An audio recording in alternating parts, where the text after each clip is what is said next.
So cachaça is a spirit made from fresh pressed sugarcane juice, and that distinguishes it from most of the 90% of the rum that people have consumed, because those are made from molasses.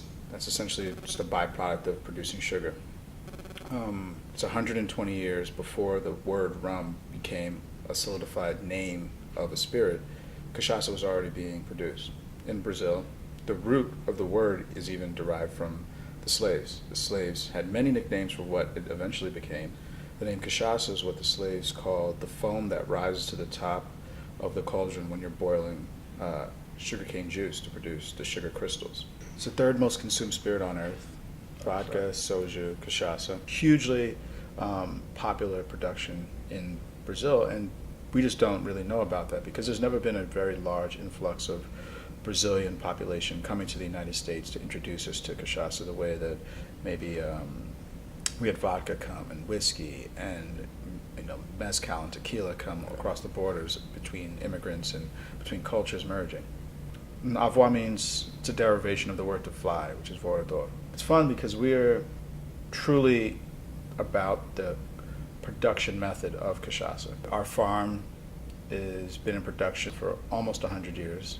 It's a third generation female producer, one of the only female producers in Brazil. So sustainably done, organically produced.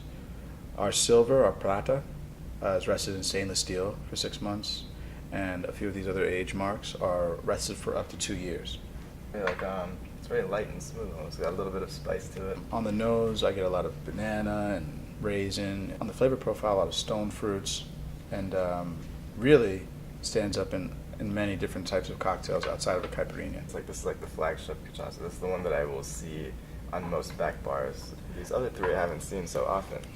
Here we have Amburana, which is, we name all of our marks after the trees that the vessels that they're rested in.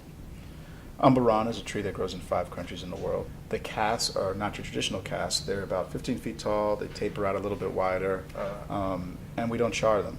Cinnamon, baking spice elements are present, and they're extremely floral. Amburana wood, the oils from it are used in French perfumes, so it's something that has a very fragrant nose. And Amburana cachaça is like, wow, this is something people really want to experiment with in so many different unique ways, from tiki cocktails to your traditional old fashions. We've seen bartenders really have a great time experimenting with it. How about the oak? Oh yeah, next up, some French oak. This is probably more of the palate that an audience in the United States is used to tasting. Right, we have a cachaça aged in Tapinoa, which is a tree that's indigenous to Brazil. We're the only producers we could find currently aging anything in Tapinoa wood. And what do you think? On the nose, I get a lot of herbaceousness. I mean, walking through like a forest or some feeling like this. So you get that you get a real strong wood presence on it.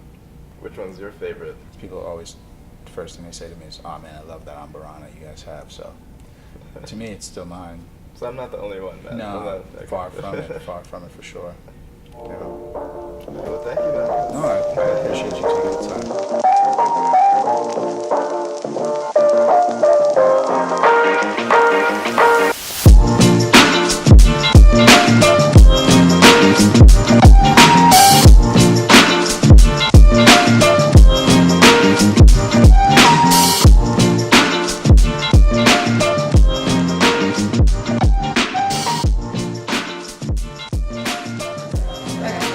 It's 2 ounces of the Ava Silver Cachaça.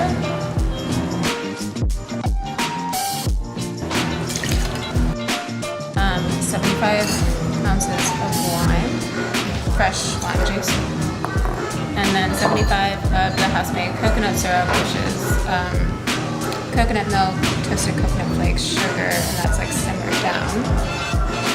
And then just a blend of bitters, and this is why this cocktail is so great. It's a 3-ingredient cocktail with just a blend of bitters. So pastry is what gives it the pink color, and then plum bitters, and then tiki bitters, and it's just 2 dashes.